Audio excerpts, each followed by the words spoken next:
Hello and welcome again to Kabbala Revealed. I'm Tony Kozenek. In our first show, we did an overview of what Kabbala is about, what it is and what it isn't.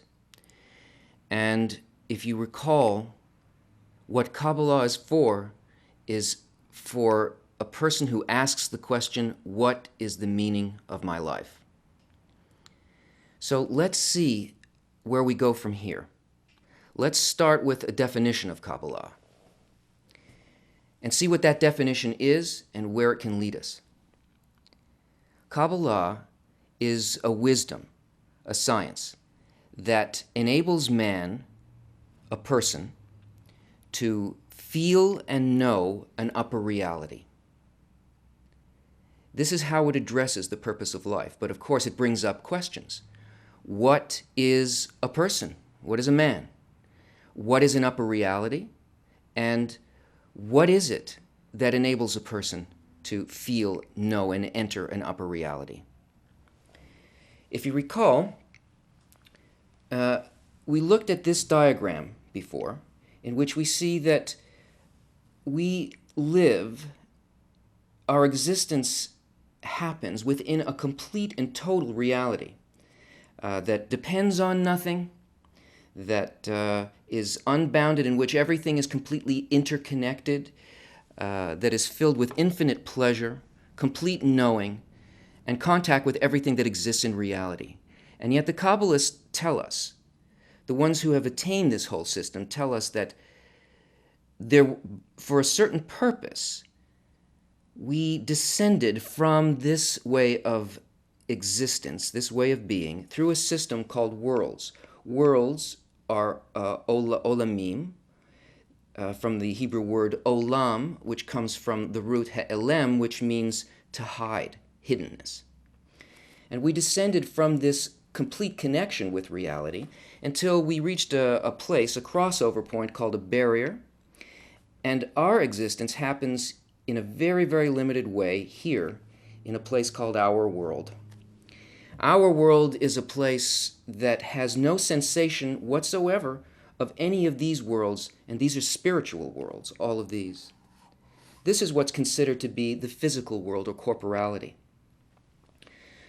So, if you want to know the purpose of life, the meaning of your life, it would be a good thing if you knew what the plan was. And it seems like that's an impossible thing. It's almost a source of jokes that anyone could possibly answer that question about the meaning and purpose of life. But that's where the Kabbalists start. Those who have attained this entire reality tell us that there is a plan, a blueprint for all of reality and for all of creation. They tell us that the purpose of life is to create a creature and to fill that creature with unbounded delight. To create a creature and to fill the creature with unbounded delight.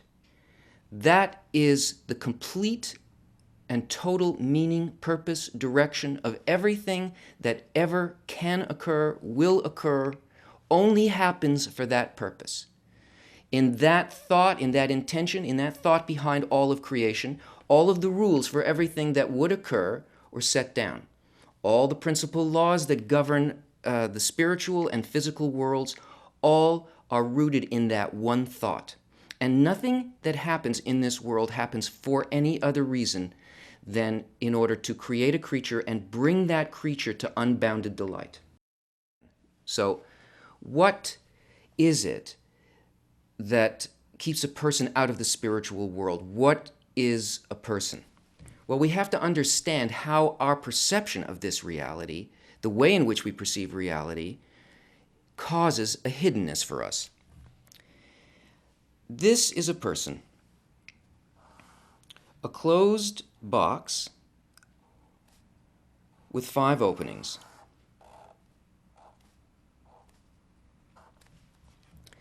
These 5 openings are our 5 senses. Now, surrounding the person is an upper reality, a complete reality, the spiritual. And from that complete reality, things approach us. That is, what appears to be an exterior reality of some sort of unformed something approaches the person, and through the five senses that we possess, we determine what that thing is. In other words, what does reality consist of according to my senses? So this spiritual object approaches the box, but something odd happens here. It doesn't actually enter the box. The box is a closed system, because rather than this object coming in, it hits a barrier, a kind of transducer like an eardrum or a retina or a nerve on the surface of the skin or a taste bud. And instead of getting the thing on the outside, this thing gets reduced and is passed through a program, this thing here. And as it passes through this program, it gets interpreted into something that we can understand according to certain principles within the program.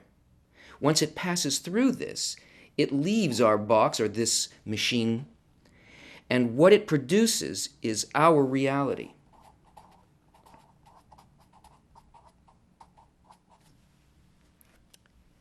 So it doesn't matter how sensitive this sensor is. Let's say it's your eye. It can be the Hubble telescope, or it could be you could be completely nearsighted and unable to see the thing directly in front of you. It doesn't matter the degree of sensitivity. What matters is the programming. What happens here within this subjective system in the machine? Whatever it is that comes into here can only be what this program says that it is. Not what this is, but a reduction that can be understood by the program. So, what is this program that limits this? This is objective reality, and this is the limited portion of it that we can perceive. This program is called egoism. It's self-concern. What's in it for me? How is this going to affect me? As a result of this, the person is locked into a subjective view of all these things only in relation to how it feels inside of the box. And at no point does it have any sense of what really exists outside of the box. So we've got a problem because every single one of our five senses works by exactly the same program. Not one of them can tell us anything about what exists outside of that program. So in order to know what surrounds us, what the greater reality is, we need to develop an additional sense, what the Kabbalists call a sixth sense, not the sixth sense of the lady who tells your fortune, but a sense that actually can make contact with what exists outside, that is not bounded by that kind of programming. And in order to do that, well, you have to need to do it. It's not possible to work outside, to build something outside of this box as long as we are satisfied with what's in it for me. But the thought of creation has built in it laws that bring a person to this complete fulfillment.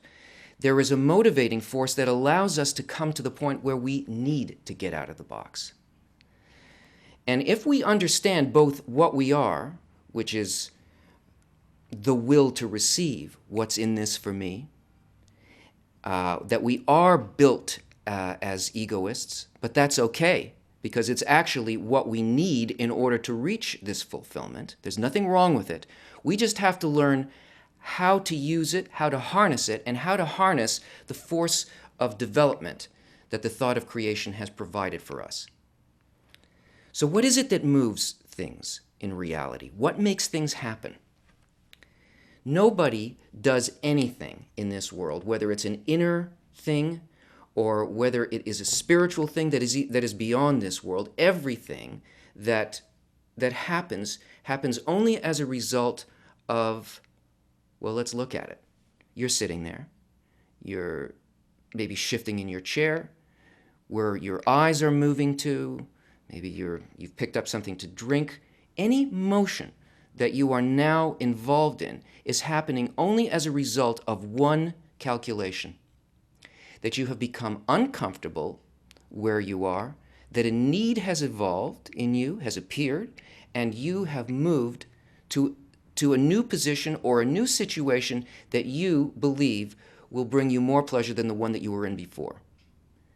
This lack and the filling of pleasure and a force of desire is what motivates everything in reality. And this will eventually take a person from the corporal world, from our perceptions of the physical world, the limitations that we experience and the suffering that goes along with it.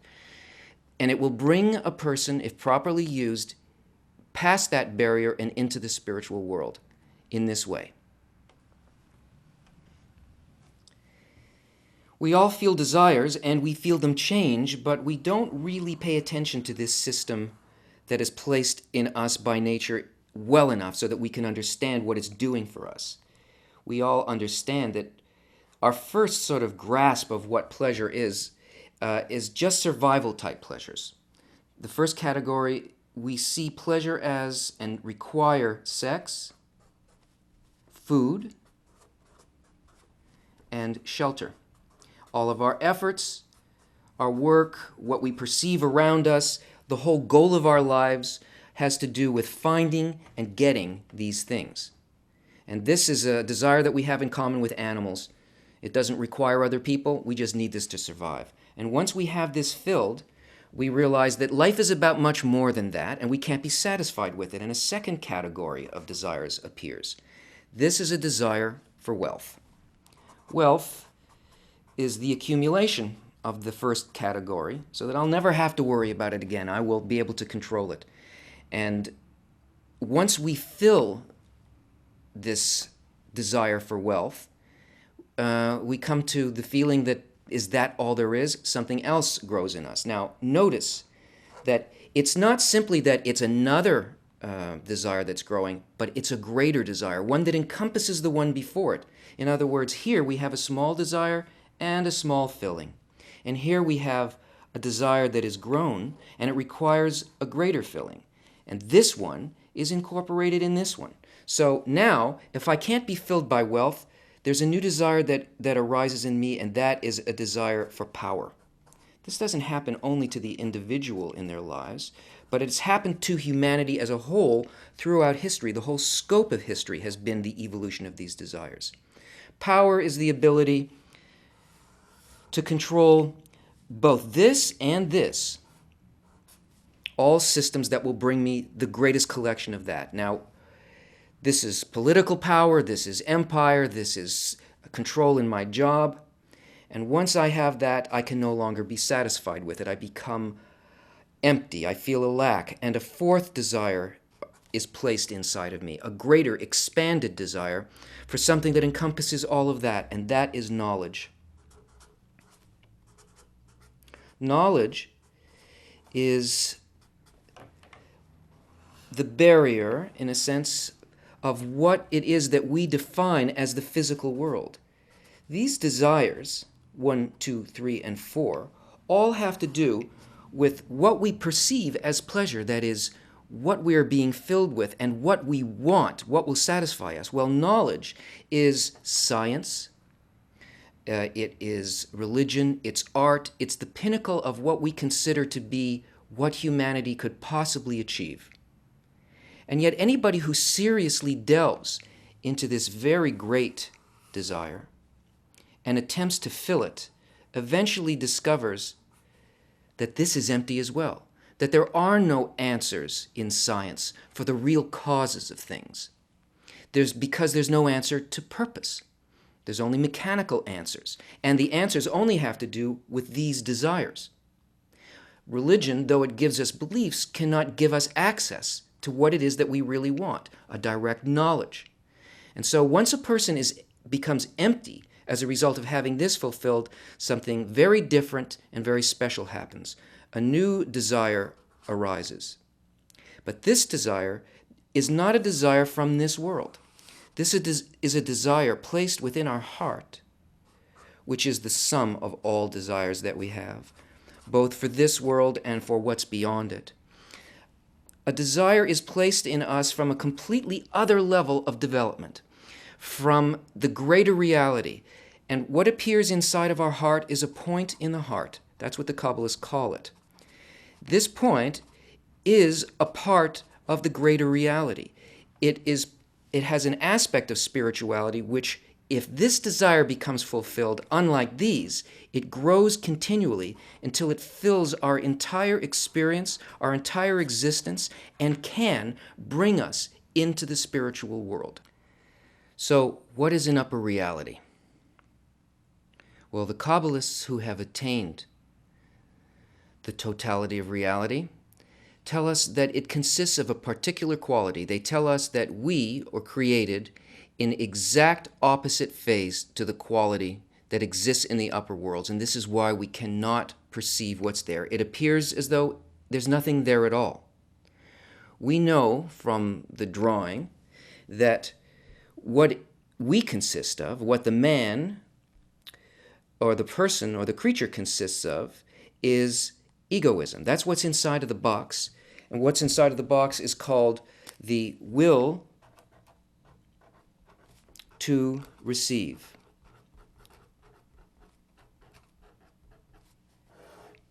And this will to receive makes us experience limited existence, makes us experience suffering, isolation, and all of the things that we find difficult about life.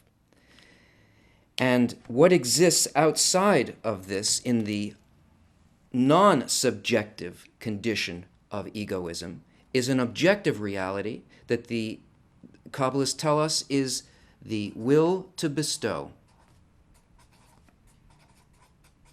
The will to bestow is unconditional altruism.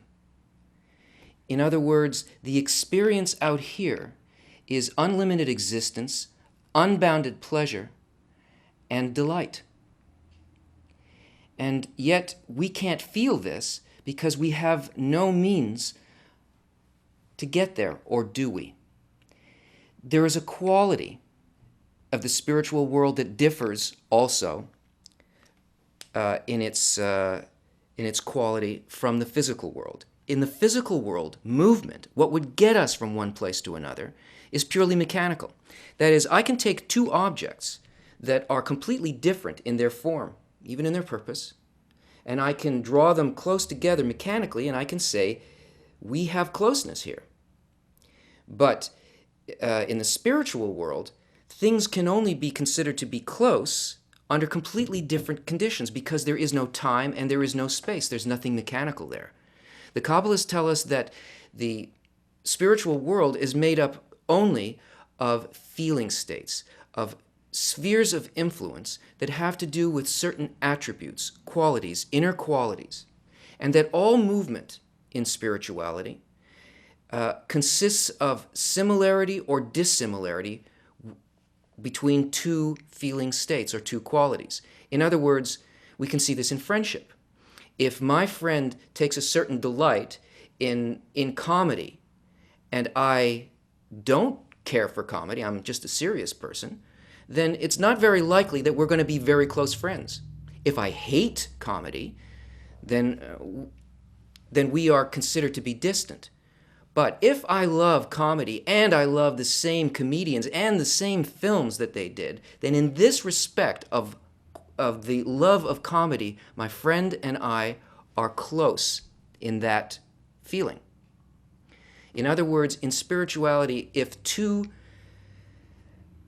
attributes, two feelings are similar, they're considered to be close. If they are different, they're considered to be distant. But, and this is the most beautiful and precious thing for us, the thing that can actually move us from the physical into the spiritual, and that is that if they have exactly the same quality and purpose and intention, then they are the same thing. They are bonded, connected. And it's this law called the law of equivalence of form that can get us from our egoistic state of separation to be able to build an additional sense that can feel what's outside. What we need to do is to build within us a similar frequency, a similar quality, an additional sense that has a quality of this bestowal within it. Though we're not yet capable of perceiving it in its simplicity, the Kabbalists tell us that there are only two things that exist in reality. There is only the Creator and the creature. Everything that we perceive is simply the quality of the Creator and the qualities of the creature. The Creator is the upper world, and the creature is the lower world. The quality of the Creator is the will to bestow. The quality of the creature is the will to receive. This is all that exists. And getting out of the box means that what we need to do is to move in spiritual space. And moving in spiritual space means to change this quality, the will to receive, of the quality of the creature, to become more and more similar to the quality of the Creator. The way in which all of reality has been hidden from us through a descent through these worlds, well, these worlds are only made up of ratios of the will to receive against the will to bestow. And the entire ladder by which we descended into this world can be climbed simply by changing our inner quality of reception, egoism, the desire to receive for myself, to greater and greater ratios of the will to bestow rather than the will to receive. So each one of these steps of the ladder, are increasing ratios of the will to bestow over the will to receive. And by this increase in similarity, by being able to feel what the quality of bestowal actually is, what it means to love and support everything that exists, and to build that similarity in myself, that is what Kabbala deals with. It's a method of being able to sense bestowal and to create an inner similarity to this quality. And this is what we will continue to investigate as we look at the keys to the hidden wisdom. Join us again.